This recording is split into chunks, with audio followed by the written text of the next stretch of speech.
Welcome to the Increda-dental podcast. I'm your host, Alicia Flynn. Today, we're going to speak about how the hygiene department can improve. And about 50% of my phone calls are all about the hygiene department.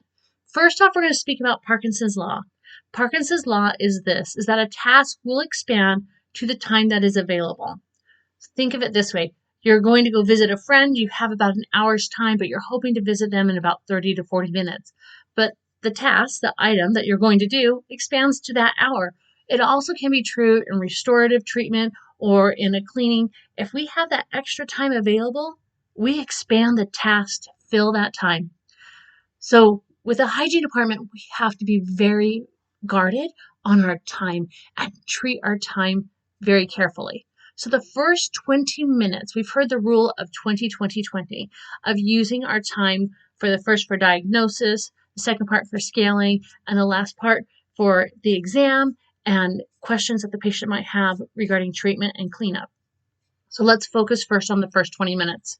On the first 20 minutes, we need to go over the health history. If we do an oral health scan or any intraoral pictures, any x-rays or a full mouth probe, go over all those things in detail and find out what the patient needs. Because if we start out understanding and diagnosing where the patient is, we're going to be better clinicians. Now, some hygienists struggle with the oral health scan or being fast at the x-rays. Use your dental assistants. Have them teach you how they go about taking their x-rays and doing the oral health scan, because they have a lot of information and they are very fast, and I'm still learning from them. They teach me how I've learned and gotten my time down with my oral health scan from being around 8 to 10 minutes. I'm down to 6. So I've gotten better because they've taught me some techniques that I didn't know. So learn from your dental assistants. They might have some great techniques for you. So use that first 20 minutes for diagnosing, and then the next 20 minutes is for scaling. Now, sometimes patients need more, that they need more time for scaling. And what often happens is the hygienist either runs late or we end up leaving calculus material behind. But what we need to understand is that we need to be our patient's advocate. If our patients have more buildup in calculus and we can't get it off in 20 minutes, the patient may need more. Sometimes we get stuck and feel like the patient can come in only every 6 months. But we want to keep patients from disease. We want to keep patients healthy. And when we speak to patients about the oral systemic link and that the benefit of keeping them in health and the benefit of keeping their teeth, patients will say yes, and they're more likely to say yes when we speak about the benefit. Let them know that we care about them, and we need to remove that barrier that we have as a hygienist of the finances and of the time, and let the patient know, I want you to keep your teeth for the rest of your life. Is this your goal also? And then look at their health history.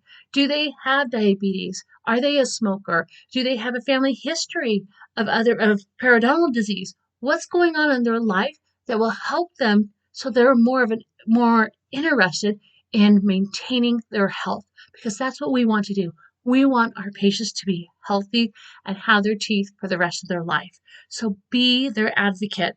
Start with the benefit and let them know what their options are. People love to choose. Now, as I spoke about, use your dental assistant, have them teach you things, but also help the dental assistant. Too often there's a separation of church and state, if you will, of the restorative side and the hygiene department. If you're leaning on the assistants and having them help you, be willing to give them anesthetic if you can give anesthetic in your state.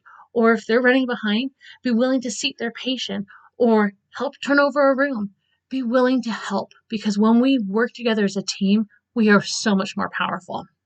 Another thing I like to do is I like to have a clock in my room. And is why I like to do that is it helps me to stay on task, but it helps me to check to see how I'm doing. Because one thing I know is if I haven't started polishing by 40 after or 40 minutes into the appointment, I'm in trouble. I'm going to be behind.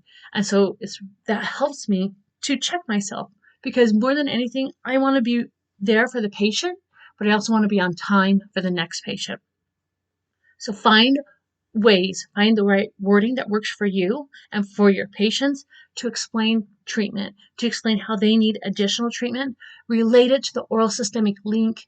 Educate your patients, because when patients understand they are more likely to say yes and to stay healthy. I appreciate you spending time with me. Have a wonderful day.